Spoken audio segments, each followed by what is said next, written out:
80% of Canada lives within 100 miles of the United States border. 3/4 of Canadian exports go south. For generations, America hasn't just been Canada's biggest trading partner, it has been the gravitational center of its entire economy. And right now, that gravitational center is acting like an adversary. So what do you do when the President of the United States threatens a 100% tariff if you dare trade with anyone else? What do you do when the country that built the global trading system starts weaponizing it against you? According to Prime Minister Mark Carney, you build the biggest economic alliance the world has seen in decades, and you build it without inviting the United States. What is taking shape could become the largest coordinated economic bloc on the planet. 12 Pacific nations linking with 27 European countries, 39 nations in total, roughly 1.5 billion consumers, nearly 30% of global GDP, and potentially far more as expansion continues. And here's what almost nobody is talking about. This is not just about trade flows or tariff schedules. This is about restructuring the global economic order itself. The European Union and the Comprehensive and Progressive Agreement for Trans-Pacific Partnership are now in formal discussions to create what insiders describe as an unprecedented economic alignment. Canada, Japan, Australia, Singapore, Vietnam, Malaysia, Mexico, the United Kingdom, connecting with Germany, France, Italy, Spain, and the full EU bloc. Carney has publicly framed this as bridge building between Europe and the Pacific. Privately, reports suggest he has referred to it as an anti-Trump coalition. At the World Economic Forum, he made it clear that middle powers must prepare for a world where superpowers no longer enforce liberal economic norms. The timing tells you everything. In February 2025, Trump imposed 25% tariffs on most Canadian goods and 10% on energy, citing national emergency powers. By March, Carney had won the Liberal leadership on a platform of standing up to Washington. By June, he was hosting the G7 summit, inviting leaders like Modi and Zelensky, signaling that Canada was looking beyond North America.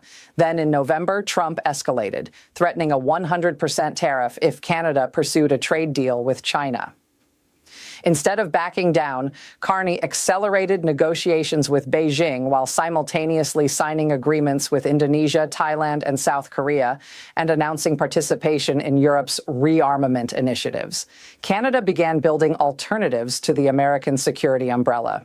The Supreme Court later struck down Trump's emergency tariff authority, ruling he exceeded his powers, but the administration signaled it would fight refunds for billions already collected. At the same time, Trump floated exiting USMCA entirely. That agreement is scheduled for joint review in July 2026, yet Canada is openly preparing for a scenario where it collapses. Carney has set a goal to double Canada's non-US exports within a decade. Alberta is coordinating with Ottawa to expand pipeline capacity to the Pacific coast, shipping more than 1 million barrels a day to Asia instead of the United States. Free trade negotiations are advancing with Thailand and ASEAN, while ties deepen with Japan and South Korea. The objective is clear: reduce structural dependence on America. But this alliance is about more than tariff-free trade. With the WTO's dispute settlement system paralyzed after the United States blocked judicial appointments, these 39 countries are discussing a joint dispute resolution mechanism of their own. If successful, that would create a parallel global trade court operating without American participation, a separate rules-based system where Washington is no longer the referee. The first EU CPTPP trade and investment dialogue already took place in November. Ministers discussed digital trade, supply chain resilience, WTO reform, and issued language criticizing market-distorting practices that create excess capacity. They did not name China or the United States, but the message was unmistakable. The bloc is positioning itself as a disciplined middle ground between Chinese state capitalism and American unilateral tariffs. Not everyone is fully aligned yet. Japan has expressed cautious interest, but warned outcomes may take time. Some EU officials are enthusiastic, others less so. France remains concerned about agricultural imports. Yet Carney's strategy is incremental. He is not demanding full institutional merger.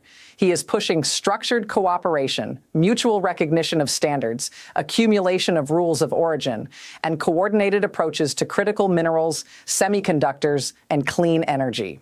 Vietnam, chairing CPTPP in 2026, has prioritized strengthening EU ties. Business groups in Germany, the United Kingdom, and Sweden are backing the effort. Institutional momentum is building. Meanwhile, Trump continued escalating. After the initial tariffs, he threatened 35%, then imposed additional 10% measures. He invoked Section 232 national security powers to place tariffs on steel, aluminum, copper, and even aircraft targeting bombardier jets. He threatened to block the opening of the Gordie Howe International Bridge between Detroit and Windsor, despite Canada financing it. Canadian travel to the United States dropped sharply. American households effectively paid the cost of tariffs through higher prices, estimated at roughly $1,500 annually. Only 38% of Canadian exports entered under USMCA rules because many goods previously faced minimal tariffs and were never certified.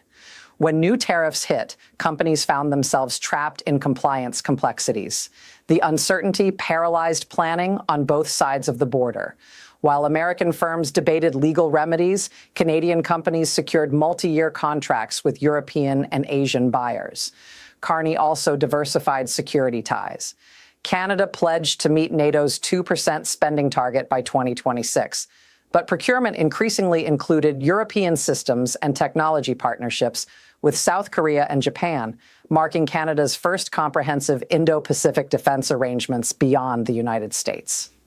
Simultaneously, Ottawa pursued mutual recognition agreements with the EU on pharmaceuticals, AI regulation, and digital standards. If Canada and Europe align regulatory frameworks, American firms must comply or risk exclusion from a growing integrated market. Energy strategy shifted as well.